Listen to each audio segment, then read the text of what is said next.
Long ago, the monks of the desert wrote in hidden scrolls, "The heart of man is not conquered by beauty, but by the unseen harmony between destiny and truth." Tonight I unfold that scroll before you. For love is not random nor accidental. It bends to cycles, it breathes with timing, and it whispers warnings in moments most overlook. If you stay with me until the end, clarity will wash over you like morning light breaking through mountains, and you will never walk blind in love again. There is a whisper within the heart of every woman, a voice so soft it is often drowned out by the noise of desire, fear, and the restless thoughts of the mind. Yet this whisper is the compass of love, the inner lantern that illuminates the path when all around seems dimmed by uncertainty. It is called intuition. Those who dismiss it wander endlessly, but those who honor it walk with an invisible guide, never truly lost, even when storms surround them. Intuition is not an invention of the mind, it is an inheritance of the soul. Just as a bird knows the direction of migration without studying maps, just as rivers know how to carve their way to the sea without consulting plans, the feminine heart knows when love is true and when it is false, when a man is aligned with her destiny and when he is but a shadow crossing her journey. The tragedy of the modern world is not that intuition has grown weak, but that it is no longer trusted. A sage once told a story of a lantern keeper in the mountains. Each night, travelers passed through a narrow path, and it was his task to light the way with a flame that guided them safely.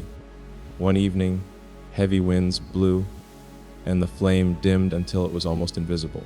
Some travelers grew impatient, rushing forward into the darkness, stumbling upon stones and sliding into ravines. Others slowed their pace, trusting the faint flicker, walking step by step until the path revealed itself again. Those who hurried cursed their misfortune, but those who trusted arrived safely. The sage turned to his students and said, "Your intuition is like that lantern. It may be faint, but it is never wrong. The impatient heart is wounded because it refuses to walk with the dim but faithful light. So too in love. A woman feels when her partner's words ring hollow, even if his lips are skilled in disguise. She senses when his absence is not born of duty, but of drifting desire. She may not have proof, but her spirit trembles with the weight of truth. To ignore this trembling is to step blindly into ravines. To trust it is to walk safely, even if slowly, even if in silence. In nature, this law is everywhere. The deer in the forest lifts its head before the predator is seen. The seashell closes before the wave crashes upon it. The sunflower turns toward the sun before the dawn has fully broken. The feminine spirit is no different. She is attuned, aligned, receptive. Yet when she doubts herself, she betrays her own compass, and in that betrayal she suffers more than from any man's dishonesty. The ancient poet Chuang-Tzu once wrote, "The wise man is not hurried, for he follows the hidden patterns. He does not act blindly, for he sees without eyes." This vision without eyes is intuition. It is not a power to be learned, but a power to be remembered.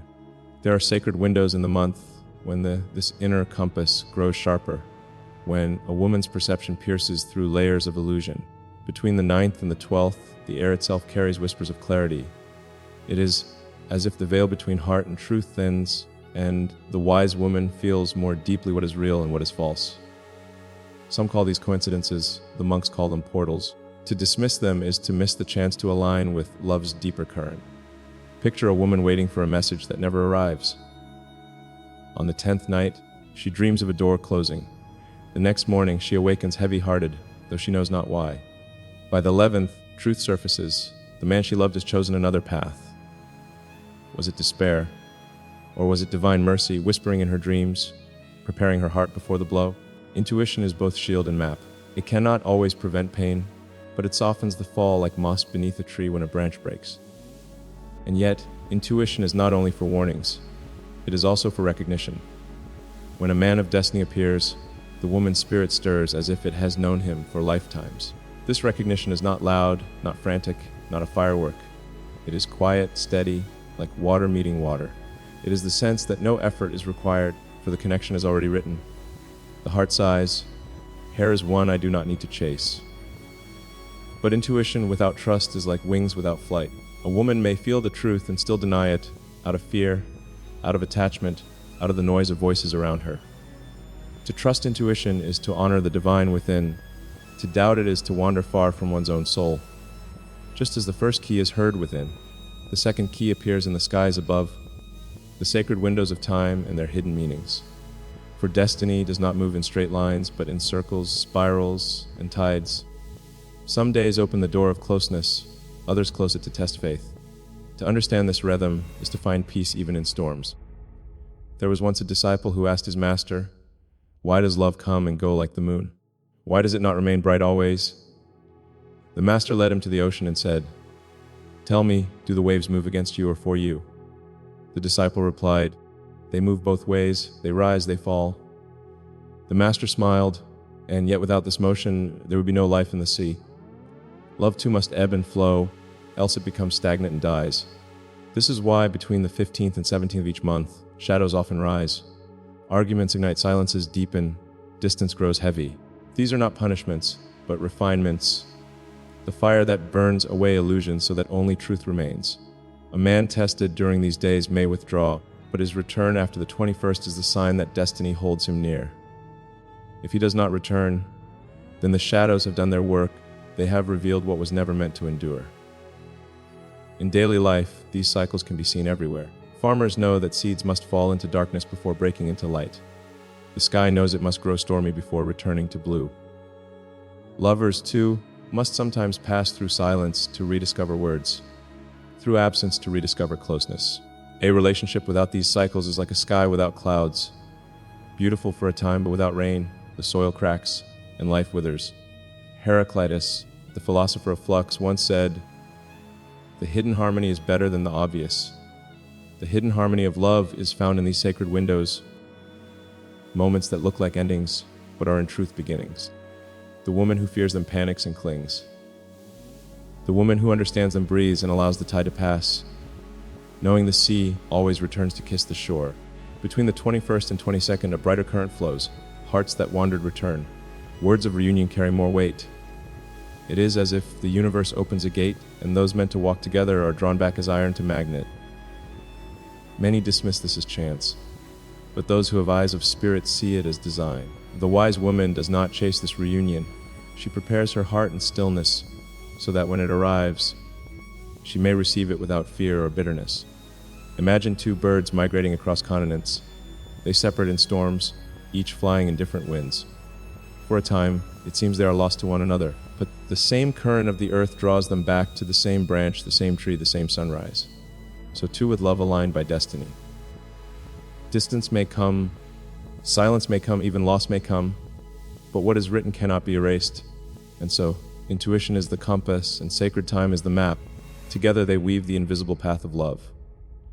Without the compass, the woman does not know when to trust. Without the map, she does not know when to wait. But with both, she walks as one, guided not by fear, but by alignment. The scroll of wisdom closes with silence, reminding us that love is not chaos, though it often feels so. It is a dance with cycles, a dialogue with time, a whisper between soul and destiny. The woman who trusts her lantern and honors the tides will never truly lose her way. She may stumble, she may grieve, but she will not wander aimlessly. For the compass within and the map above are always aligned, always faithful, always leading her toward what is truly hers. The moon is faithful to its orbit, the river to its course. Be as they are, and you shall not be lost. There is a mystery that lies not in what is ordinary, but in what is unforgettable. Men may meet countless faces, hear countless voices, and walk beside countless shadows in their lives. Yet only a few women remain etched in their memory long after the seasons shift and the sands of time bury the rest. Why? It is not because of beauty alone, nor charm, nor fleeting desire. It is because of the rare vibration of a chosen feminine energy. A presence that does not imitate, does not beg, does not bend to the winds of fear, but radiates from the stillness of knowing who she is. The man of destiny, the man who holds vision and calling, cannot long endure the weight of inauthenticity. For his soul, though restless, is drawn only to that which rings true.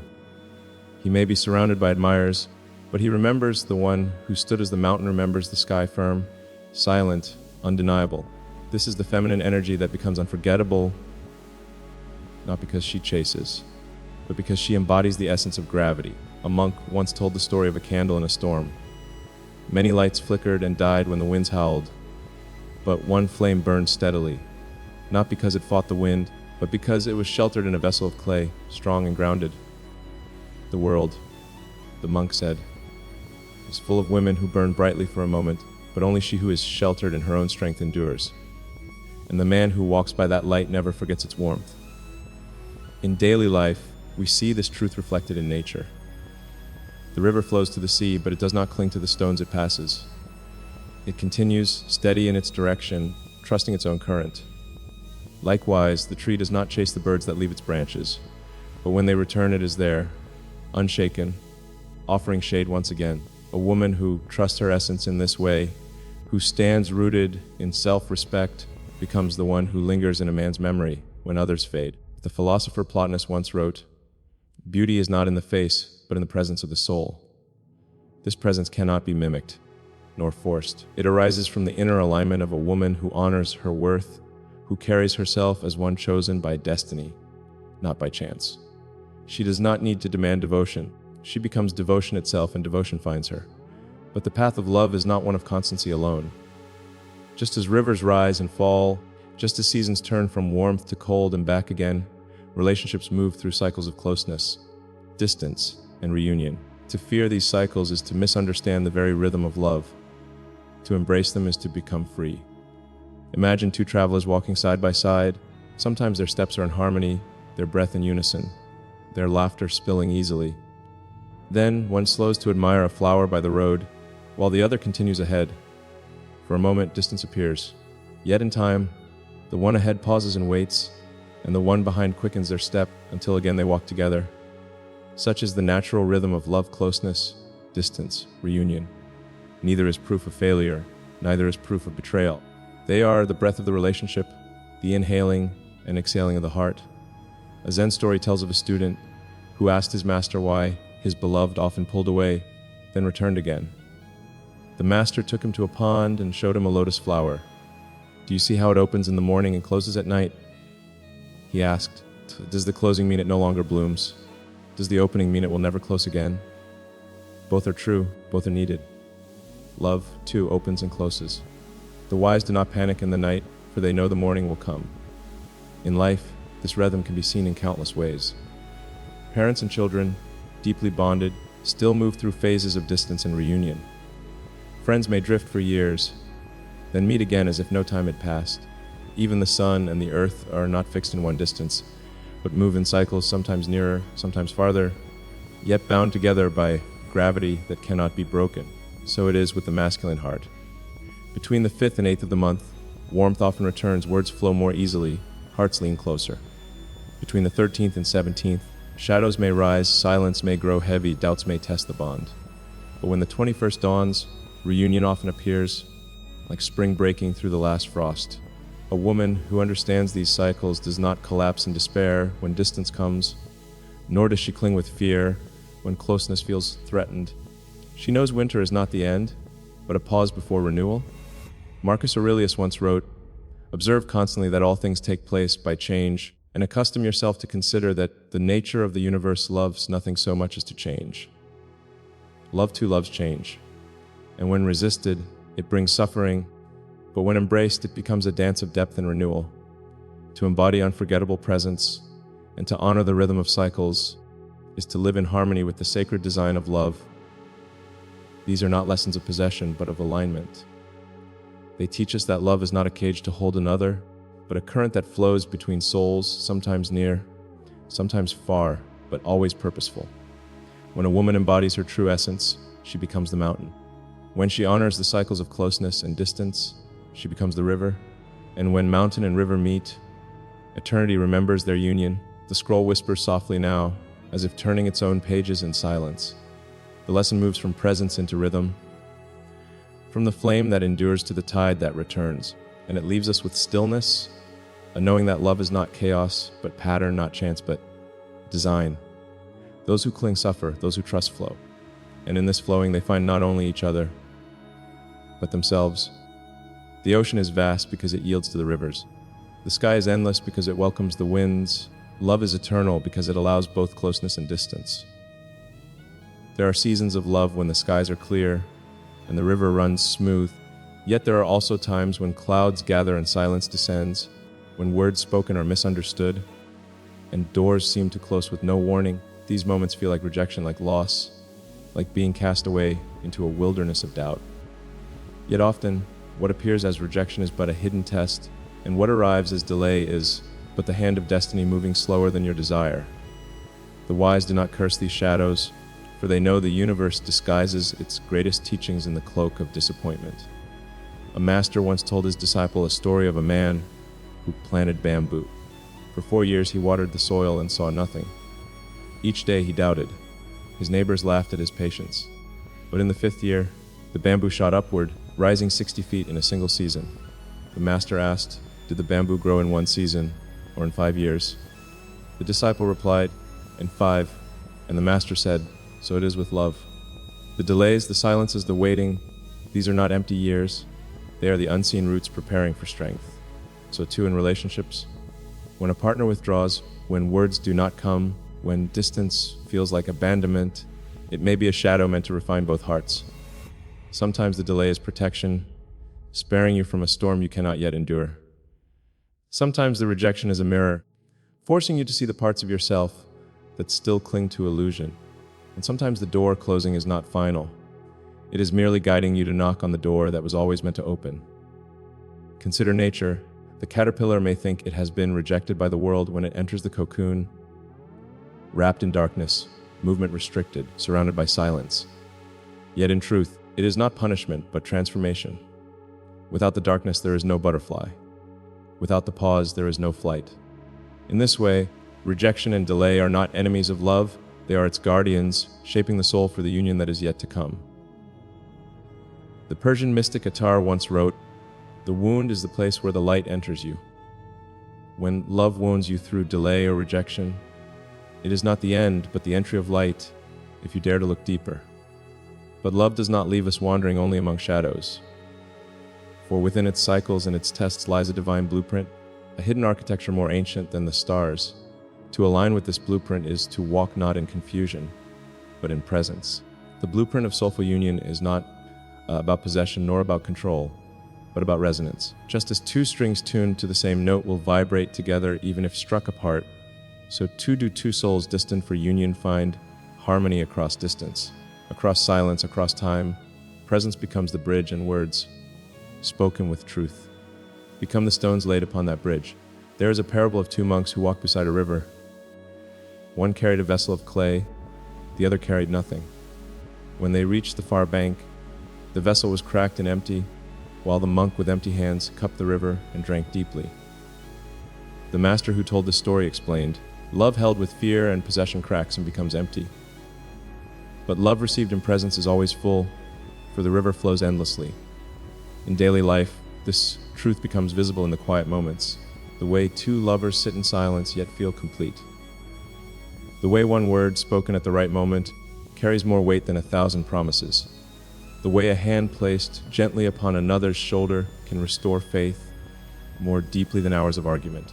Presence is the language of the soul, and sacred words, spoken with clarity without manipulation, become the seal of destiny. The philosopher Boethius once wrote, "Time is a moving image of eternity." When words are spoken in the right moment, aligned with the eternal blueprint, they carry the power of eternity within time.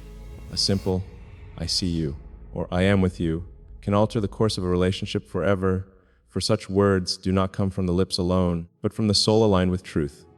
This is why the days around the 22nd are marked as sacred. For then, words carry unusual weight. Promises made in haste may bind painfully, but words spoken with presence can weave souls together with threads no distance can sever. The wise woman does not fill these days with chatter. She waits for silence to guide her speech. For the silence before the river flows is more powerful than the rushing waters. To understand this blueprint is to cease fearing the shadows of rejection, for they too are written into the design. It is to cease resisting the delays, for they are part of the unfolding. The mountain does not grow in a single season, and the river does not carve the valley in a single night. Love too is carved by patience, shaped by trials, and revealed through presence. Thus the scroll teaches us, rejection is often transformation, delay is often protection, and true union is written in silence and sacred words, not in frantic grasping. The woman who walks this path learns to greet shadows with calm, to wait without despair, and to speak when the soul commands, not when fear demands. And when she does, the man who is aligned with her destiny feels it in the marrow of his being. For truth is unmistakable. It strikes like thunder yet heals like rain. Between silence and speech lies the bridge of destiny. Step upon it gently, for every word is a seed in the garden of eternity. So I close this scroll with silence, but leave you with a vision. The river of love will sometimes rage, sometimes calm. The winds will test your roots, the shadows will test your patience. Yet if you honor the cycles, if you trust your intuition, if you align with the sacred blueprint, then destiny itself will bend to your steps. And when the 21st shines, reunion will find you. Not because you chased it, but because you were chosen to receive it. Walk gently. For love is not given, it is revealed.